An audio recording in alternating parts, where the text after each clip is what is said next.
What's going on, everyone? My name is Nicholas Merton here at DataDash, and today is November 3rd of 2017. Well, folks, as you all keep up with the channel, you know that once a week on Friday, I recap on all of the trending topics, news, and price action related to cryptocurrencies. And today we've got a lot to recap on. First and foremost, two major milestones.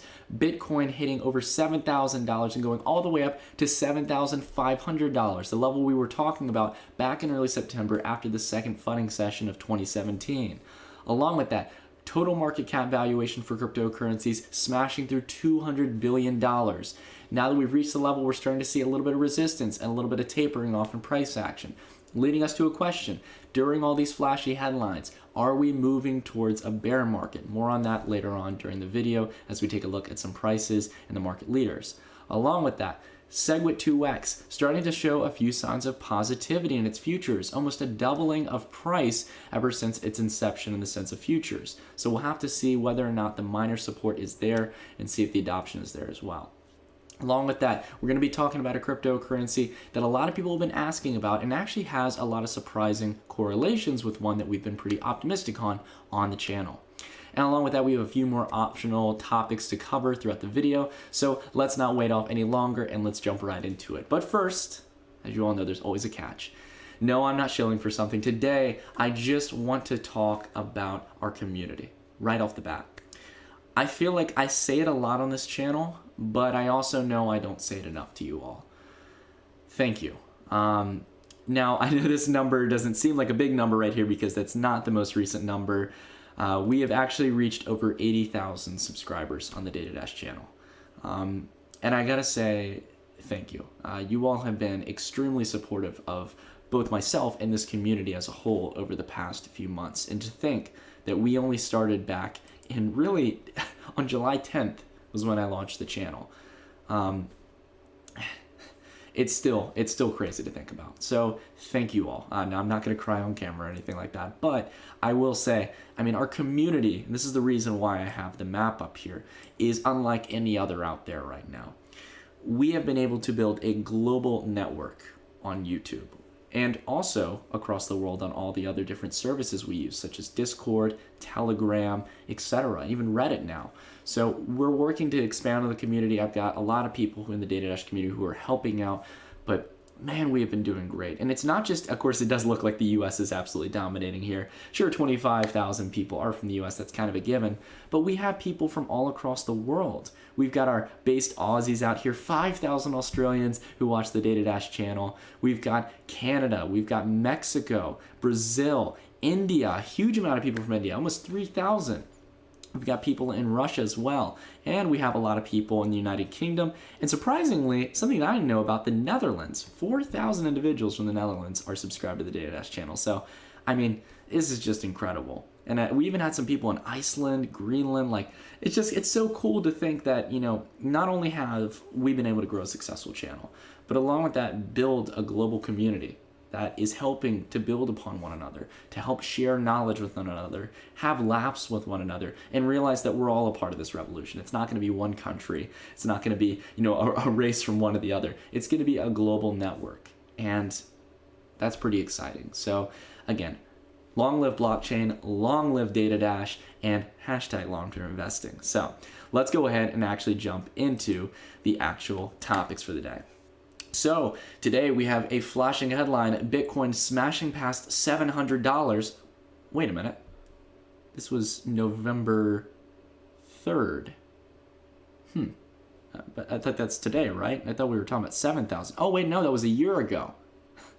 A year ago from today, we were sitting at $700 on Bitcoin. And now we are at $7,100, and it's still kind of changing, $43. That is incredible. I mean, this is blown out every expectation I had for Bitcoin this year. Again, I'm optimistic on Bitcoin and cryptocurrencies as a whole, but this is just phenomenal price action. And of course, it has just seemed like through all of the times where people said Bitcoin was done for, they entered into the Bitcoin graveyard of all the naysayers, and they met all their fellow deniers there, and they had to watch the price action of Bitcoin just time after time continue to defy the odds. So this is obviously showing that people are getting interested in blockchain. Enterprise adoption of blockchain is becoming a real thing. And then also people are finding not only applications for Bitcoin, but for the other altcoins in the space, and seeing how we can utilize blockchain to bring it into different industries and save money, save time, boost transaction speeds. I mean, there's just so much benefits that blockchain is going to bring. So I think Bitcoin it's almost kind of an accolade to the amount of effort that has come in to, or sorry, the amount of exuberance that has come into blockchain as a whole. But again, I like Bitcoin long term. I think it's going to be one of the leaders forever, so long as it can sustain itself and so long as it doesn't shoot up too quick. But on the topic of going up too quick, we've been talking about Bitcoin on this channel, especially over the past few days, more than we usually do. Now, as you are probably well aware of, I was calling that once we were down here with Bitcoin, I was thinking we'd probably see a pullback down to the 50-day. And we didn't get that because we had some very good news. We've got more optimism going into the fork, so more people are buying Bitcoin in hopes of getting that extra, cryptocurrency. And along with that, we've had topics and news such as how CME Group is going to be launching Bitcoin futures, which will allow institutional investors to participate in trading futures of Bitcoin, which, yes, is a positive sign because it shows an institutional interest in Bitcoin. Not to mention, futures markets are massive. So again, we've got a lot of optimistic signs that came into Bitcoin. However, we did get hit at $7,500. And you can see in the candles here, we're not having a straight up, just clean rally like we usually do. It's getting a little more volatile. We'll talk about that as we go through covering Bitcoin, because I want to talk a lot about this.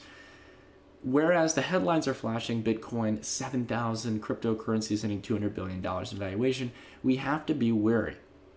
Because not only is there a big event coming up where there is a cryptocurrency that is going to contest with Bitcoin, but along with that, we have got a big even of resistance, $7,500. This is something we talked about down here back in September. You can go back and find it. We were talking about this and how we would eventually reach $7,500 if we really got the full extent of the rally. Now again, to be fair, I was calling after a while. I said, look, I think this might be a little bit too much. We might have to get a pullback. But we might be on the money with this in the sense of our old call on Bitcoin. And it is looking like there's a little more resistance here. If we go to the hourly, we can see that this is just barely tethering on the 50-hour. And much like what we saw back here, when you tether on the 50-hour, if you break it, you're most likely going to get a pullback to the 200-hour, which is all the way down here at 6,300. So we don't really have any FUD case right now. We don't have anything to be fearful in the market, and I don't think we should FUD either way. Bitcoin's going to be here for the long term, but with all markets come corrections, and we can't let overt exuberance take over our logical thinking. Remember, Bitcoin has gone up. Let's just look at the past run. Bitcoin at its lows went down to 3,000. Bitcoin's more than doubled from that. Okay, it's had more than 100% run up. And from the highs over here of 5,000, we've gained another almost more than 2,000 in the valuation of Bitcoin. And then we already before that had a rally from 2,000 all the way up to 5,000. Again, a very similar run up to what we saw here. And over here we had a triple run up in the valuation of Bitcoin from the beginning of 2017. So, considering a year's time, as we talked about at the beginning of the video. Now, why did I bring that up? It's been a 10x valuation over the past year, not from year to date, but from the overall year, from November 3rd of 2016 to November 3rd of 2017. We have to be a little rational here. Is Bitcoin getting a little too pricey for the short term? Can we maintain this exponential movement in the price action on the monthly? I mean, this is, again, folks, we have to be a little more rational here. This is a revolution. I'm optimistic on cryptocurrencies, but we might be set for a little bit of a correction here. Just my personal guess after seeing this kind of price action. Now, again, I'm not saying to panic sell or anything like that. I'm not saying to FUD. We're definitely going to wait and see if there's a catalyst that starts to build up. But remember what we were talking about at 5,000.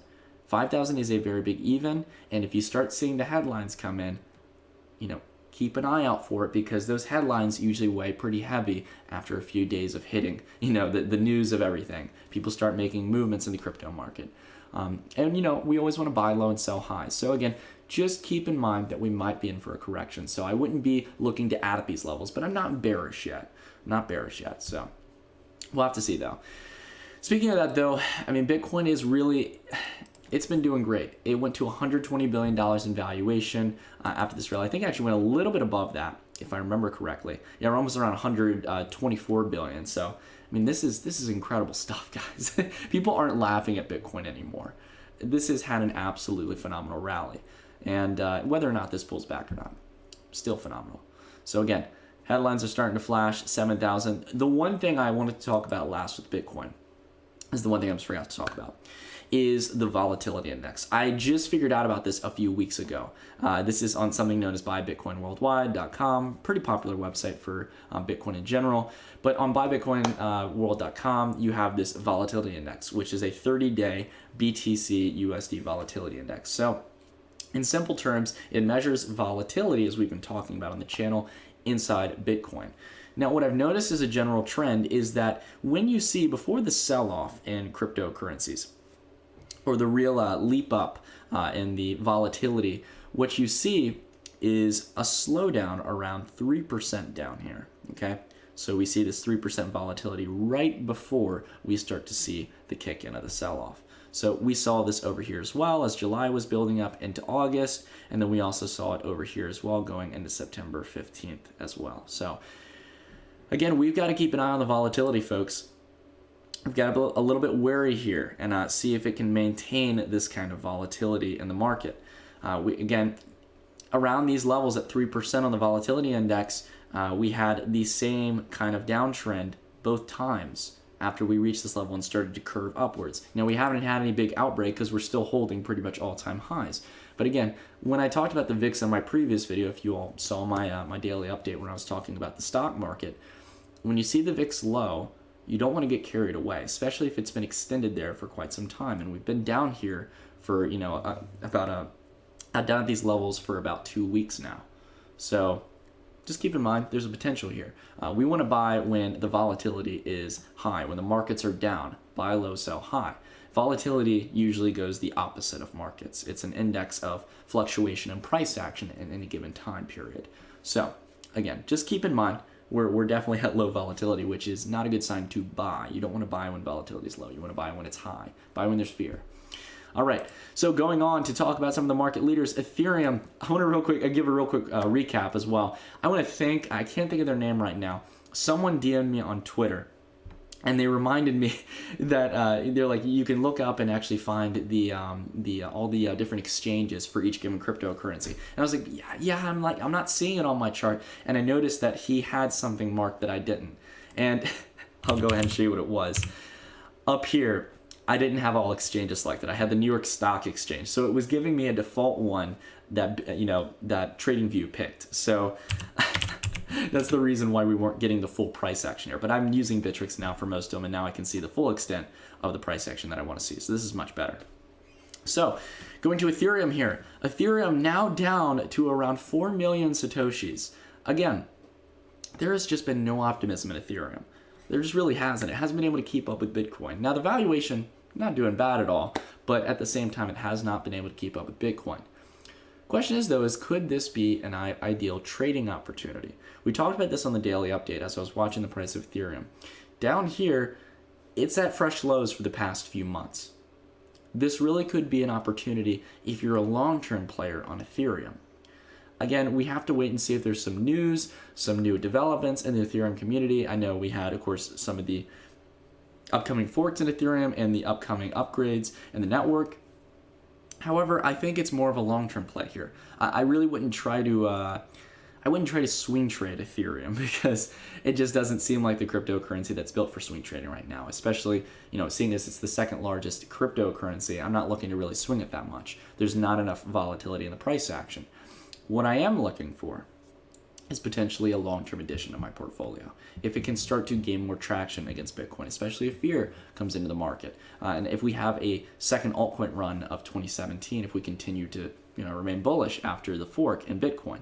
So again, I'm proposing a lot of questions here. I'm just noticing more than anything that we had a general support level around 4 million Satoshis. And 4 million Satoshis is a big even. Remember, not much technical analysis is needed to know when to find good buy points or consider when buy points might start to come in, because we can see that it obviously is finding support at big even numbers, 6 million, 5 million, 4 million, and every time it breaks through, we look to see it go down to the next million Satoshis. So can it hold it? Well, we didn't see it at 7 million, and we didn't see it at these levels, but the more and more it steps down, the cheaper it gets and the more likely of a risk to reward profile that we have for Ethereum. So it's the second largest crypto. We should definitely not doubt it, but I'm not making any, certain additions to my portfolio. I haven't made any yet. So along with this, we've got Bitcoin Cash. Now, a lot of people have continued to talk to me about this one, and I've got to say, Bitcoin Cash is not my favorite Bitcoin. I'm still with Bitcoin Legacy, as much as both have their pros and cons. However, Bitcoin Cash, price-wise, is looking very nice. It is found what looks like almost clear support on the 50-day, crossing through it. The Wix is showing pretty much decent signs of holding against the 50-day here. And I think it might be a play for some people going into the fork. So I have not made any trades yet, but again, another one of the altcoins in the space that I'm definitely considering potentially doing a trade maybe around to this range where we found support previously, around 12 million Satoshis. We'll have to see though. Again, Bitcoin's been rallying, and the fact that this has been keeping up is pretty impressive for Bitcoin Cash in the sense of its actual valuation. So it's holding steady well into third place for valuation as well. Next up is Litecoin. Litecoin still not faring too well, but showing many signs like Ethereum has of a potential rebound. This became pretty clear that this was a head and shoulders after some time. But I don't think Litecoin is dying out in any means. I think most altcoins have been down. They haven't been able to keep up with Bitcoin. But we really haven't been, bullish on Litecoin for a while. We looked for a potential trade opportunity back here at 1 million Satoshis to see if it can maintain support. And you could have made a nice little profit there, but it came through. So again, with those kind of trades, you want to set your stops. Down here though, you are buying it at a nice discount comparative to Bitcoin. And if altcoins do get the rally, or Bitcoin gets a pullback and altcoins step in general, especially the other market leaders like Litecoin, we might see a little bit of a rebound. But again, no guarantees, and you got to see whether or not you think Litecoin is going to last in this market. Again, has its advantages, its disadvantages. But right now, I do like the fact that we are finding support at 7 million Satoshis right now. And it really is dependent as to whether or not we get over 8 million. As you can see, the past 3 days, we've had resistance here. So again, those big even numbers play such a big role. We'll have to see if it can break through it and continue higher. So going on the topic of overall cryptocurrency market cap, I want to take it here to the 1 month. 1 month here, we reached $200 billion in valuation, and now I'm actually going to refresh the page here to get the most up-to-date numbers. As you can see, we just jumped up $2 billion in valuation, so it's getting a little bit shaky here, but we have descended down a little bit. This is mostly being led by Bitcoin. Altcoins as well are taking a little bit of a dive, definitely following with Bitcoin. So again, and market dominance as well is looking towards Bitcoin, continuing to gain ever since the run of the altcoins back during the kind of mid part of this year in June and July. So, could we be setting up for the third bear market here? That's the real question. Again, as I was talking about with Bitcoin, I'm not excessively bearish yet. But, if markets do start moving downward, I would not be surprised if we're going for a full swing pullback. I mean, folks, we have gone up a lot this year. $200 billion is fantastic. But at the same time, we've got to be reasonable and understand that what comes up sometimes comes down and has cooldowns. So this could be a great opportunity for us in the sense of trading and long-term investing. We could add to our positions on a dip. We could sell off at these highs, buy down low, whatever approach you want to take. Again, not bearish on cryptocurrencies. If I was bearish on cryptocurrencies, I wouldn't be doing a channel on cryptocurrencies. I love Bitcoin. I love altcoins. And I think that even though there's a lot of trash in the industry, as we talk about, 90 to 95% of coins are going to fail, hence might be the reason why we have this correction. At the same time, the trash will get flushed out, the toilet will be cleaned out, and we will have more confidence coming to the market because there will be more stability and there will be more solid growth in the sense of adoption. So that's a real question here, to see if markets can really hold these levels. $200 billion is a massive milestone. It's a big even number. And we've seen previous resistance at $100 billion. Keep that in mind. So moving on. Again, the headlines are rushing in. These are the times when you have to start closing in positions. last part I'm going to bring up on that. Just wanted to bring up the fact that there's been you see it on the news sites. It's the same trend every time. You start seeing crypto coin news, Cointelegraph. When they can't come up with something creative to write, they just post the headline numbers. And usually it's a reminder to everyone saying, oh gosh, I'm up 100%. I probably should close my positions. Again, just keep that in mind. Going on to talking about the fork and big events, SegWit2x. Oh my God, I refreshed the page and it's up, another almost $100. SegWit2x is starting to show some optimism, whereas SegWit2x futures were, kind of shaky, just looking kind of normal, like any general fork around the $1,000 range at the start. It's almost gone double of its opening future. Actually, no, it has gone up more than double of its future price, but generally well above double of what it was holding for the past week or so. So, again, we're seeing some optimism coming to SegWit2x, and every single counting day is a testimony to that confidence, so long as the miners maintain above 80%. If that big even is held at 80%, you're going to see much more contesting between B2X and the original Bitcoin legacy. I know some people don't like that I'm saying Bitcoin legacy. I'm just using it for general terms here because we're saying two Bitcoins and people get confused. But the original Bitcoin itself, Bitcoin Core that has SegWit and no block update versus SegWit2x, which is now showing a lot more signs of optimism. Again, I don't like the approach that we're taking right now with all these forks in the cryptocurrency. I think we've seen the tragedy of Bitcoin Gold, but this will not be a Bitcoin Gold, no matter what your viewpoint is. It is getting a lot more optimism than that, and it is now trading on its futures around $2,000. And I have a feeling that trend is only going to go up so long as that miner support stays above 80%. And I think at the rate, it is slightly just kind of holding there, and it might have a slight decline here, but it's nothing to worry about unless it really gets close to 80%. And getting that 5% reduction will not be easy, especially in the next few days that we have going into the fork in mid-November. So, again, SegWit2x is looking a little more optimistic in price action. We will, however, be having our second part video talking about the fork and a little more of the background stuff. I wanted to talk about the censorship on r/Bitcoin. A lot of people have been mentioning that, along with a few other parts with the fork, talking about the interest behind it, how there's a little bit of collusion as well in forking Bitcoin. A lot more topics to cover. I can't talk about it in this video. It's already long enough. So, moving on to the next topic. A lot of people have been asking me about Grosselcoin. I hope I'm saying that right. Grosselcoin. Grease coin? I don't know. No, but Grosselcoin has been talked about a lot recently. And this has been a small cap that has risen from around $6 million towards the end of October all the way up towards the beginning of November at $79 million, more than a 10x in valuation. And of course, it had a cool down. But a lot of people have been saying, like, Nick, how are you sleeping on this one? Why aren't you covering it? Here's the thing, everyone. It actually has a lot of correlation with something we've been talking about on this channel. Grosselcoin is very similar in its tech to Vertcoin. And if you look at the charts, they're almost synonymous. They look the exact same almost, just a little bit different. Vertcoin, of course, has a different scale of valuation.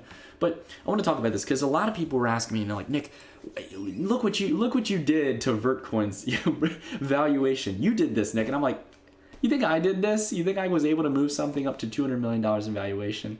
Folks, I don't have that kind of effect on markets. But however, I do want to say something. We've been talking about this on our channel, and this will explain why Grosselcoin went to almost $100 million in valuation on its uptrend. Why is it that these proof-of-work coins are going up? Well, they're not just proof-of-work coins. There's a fundamental reason as to why I was optimistic that Vertcoin was going to move up. Bitcoin Gold was going to bring back the freedom of mining for GPUs. Even the necessary opportunity for GPUs to even have a chance at mining. There was not enough, real support for GPU mining. There was just this absolute dominance of ASICs taking over the mining scene and making it so you and I can't mine Bitcoin or most cryptocurrencies practically. And because of that, it's become a very centralized industry, something that's much harder for you and I to get into. And because of that, there has been a revolution ever since Bitcoin Gold came out. Now, Bitcoin Gold had a terrible launch, and we were calling for it on the channel. We were saying that it was going to have a terrible launch. But because of it, it left a symptom in the market. It left this whole idea of bringing back GPU mining, making it much more decentralized like the rest of cryptocurrency. What we all want at the end of the day, I think. And as much as I agreed with the message of Bitcoin Gold, I think myself, along with everyone else who generally had read up on it, knew that it was going to be a failed fork. But that desire was not going to go away. And it has candidates in the market that aren't under the Bitcoin brand that are taking some of that valuation, that are taking that evaporated valuation from Bitcoin Gold once it was sold off. And there's new players coming in. Now, these have been around for quite some time. Coin and Vertcoin have been in the community. I know Vertcoin's been around since 2014, but if we get the full extent of Coin, if it'll load here, it's been around for quite some time. Yep, 2014. So we have these old proof of work coins coming back and making, a rebound. And a lot of people really are starting to consider the new demand for GPU mining coming back into the scene, whereas ASICs really made it irrelevant. I agree with this. I think it's good. I'm not just simply here promoting Vertcoin for the short term. You're probably going to hear me talk about Grossel, Vertcoin, and a lot of other proof of work coins that are ASIC resistant for quite some time because I believe in it. I think we need to make these steps and give these opportunities, just like how we do with forking Bitcoin 24/7, to allow people to have a chance, to get people involved in cryptocurrencies. Right now we have rapid growth. It would be idiotic for us not to give this kind of competitive field where people can start competing and saying, well, is there a market for GPUs? Is there a market for individuals getting into mining? We'll have to see if it does. But with things like the one-click miner on Vertcoin, we have been seeing that come into fruition. People have been adopting Vertcoin. And because of that, you've got a lot of factors kicking in. You've got a coin that's valued much less than Bitcoin. Bitcoin is breaking at all-time highs. Vertcoin is still technically a small cap in my mind until it reaches $200 million in valuation, as it did a few days ago. And the same with Coin as well. You have these coins that are ASIC resistant, that have the Lightning Network either enabled or they're working towards it. And then they're also working towards, they already have, I think both have SegWit enabled as well. So you've got all these things coming into fruition. All these proof of work coins that have a lot of upgrades already on top of them. Now, I don't think they're getting to Bitcoin levels, but again, that's why this has been moving up, not because DataDash says he's optimistic on it. Like, guys, I don't have that much of an impact on the market. Trust me. I've made many calls where I thought something was going to do good and it did terrible. Okay? I mean, I'm a human just like you, and I think everyone realizes that. So, again, markets move whether I say something or not. I have no serious impact on the market. All right, next up is EOS. This has been something that I've been interested in. I've been watching this, and it's been a very quiet topic. No one's really talking about EOS right now. And it just doubled its valuation the other day. It went from around $200 million to, it almost tripled. $600 million in valuation. What caused it? What caused this big spike in volume that led it to pretty much come up to where it was a little bit under the ICO highs? $112 million at the peak of the 24-hour volume. I mean, that's just, where's this money coming from? Now, to me, it seems like institutional money. And I think it would make sense because EOS went from a valuation of $600 million and then all the way down to $200 million, a 1/3 discount for institutional investors who are more of a long-term, long-term players in the sense of cryptocurrency. They might have seen EOS as an opportunity to buy if they believe in the project long-term. Now, for those of you who don't know, EOS is not actually launching its official chain until I think mid of 2018. So we've got some time, but as long-term investors, investing in the next Ethereum, a lot of people might be pouring in now and getting into EOS. Now, would I buy it after it's had a 3 times run up? No.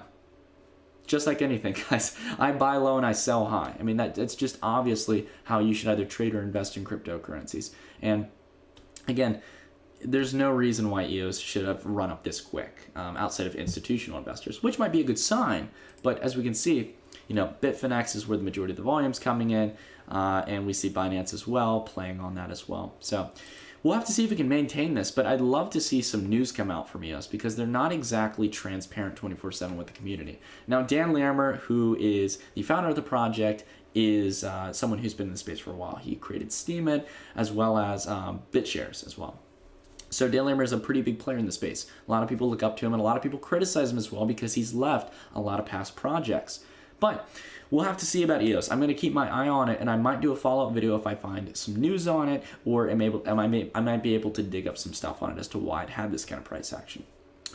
But last but not least, speaking of Dan Larimer and Steem, Steem just recently went through a major graphical update. Now, as you all know, on a personal side, not so much on the financial, and Steem, I do believe that the cryptocurrency itself could possibly go up in the long term.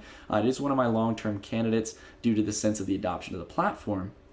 However, no matter what, Steem is a really cool platform, and I like DTube as well, which is the video platform that they've been building on top of Steem. But Steem got a major graphical update recently, and they even have mobile apps as well that look quite impressive for something built off the blockchain. Now, Steem as well, it kind of ties to EOS. This is probably going to take way too long for me to load because my internet's crap right now. So I'll let that just do its thing because it's not letting me click on it. But anyways, there we go. Steem itself is what EOS is trying to do comparative to Ethereum. And this is something that I want to kind of bring up seeing as we're on Steem. Not only does it have a great graphical user interface, would you know that we're using the blockchain right now? For those of you out there who don't know about Steem, this is one of the more fascinating things that I've always found in cryptocurrency, is the fact that Steem, projects like Steem, are using the blockchain, but I didn't have to download any kind of client. I'm just using the blockchain without even knowing it. So that's what EOS is trying to do. If you're curious about what EOS is and why people call it the next Ethereum, is that it's pretty much Ethereum building decentralized applications on the blockchain, but also having it where you don't need to download any kind of clients, any technical wallets, or things that would scare the average 90% of people who aren't focused in computer science or have gotten in this space very early on. So that's the main purpose behind things like Steem and the things like EOS, and why so many people are optimistic on them. I like Steem personally because it's fun to go through. You get benefits for posting certain things on Steem.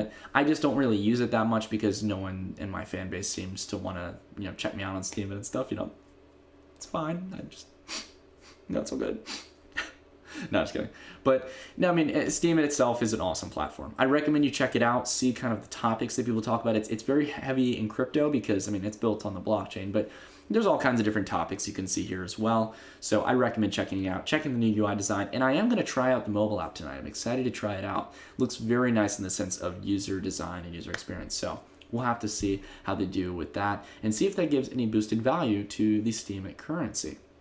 So that's it for the market update, everyone. Thank you all so much for watching. If you all have a topic you want me to cover, if you have something that I didn't cover in the video, please leave it down in the comments down below. I like hearing your feedback on this channel. And also, I want to hear again, are you guys liking the daily updates? I want to know this. I'm trying to really find out what content you all want me to see or want me to cover on the channel. And again, I'm here to please you all. I'm here to cover what you all want to see on the channel. And again, going back to the beginning, thank you all. Let us continue building the Data Dash community. Week by week, we're growing in large numbers, and we're building what is setting out to be the largest crypto community in the world. And I couldn't be happier to be a part of it. Anyways, everyone, that's it for the video. Thank you all so much for watching. #long-term investing, and I will see you all in the next video. Stay tuned.